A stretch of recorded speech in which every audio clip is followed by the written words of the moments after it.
Hello and welcome to Puzzle Masters product review. Today we will be taking a closer look at the Raft puzzle. This puzzle was made by Esloid from Finland. Difficulty level of the Raft puzzle is 7 out of 10 on a Puzzle Masters difficulty scale that runs from 5 to 10. And the goal of the puzzle is to take it apart and then reassemble the raft.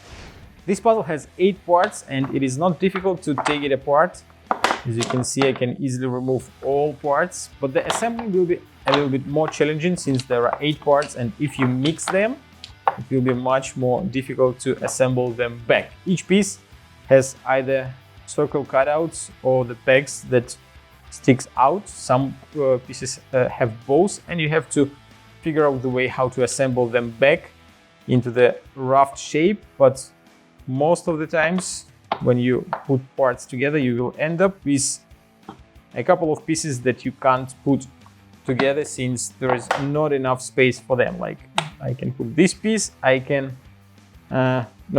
even put the last parts inside since there is not enough circle cutouts and not enough pegs to assemble everything together. So you have to find the correct sequence on how to put all 8 parts together to create a raft.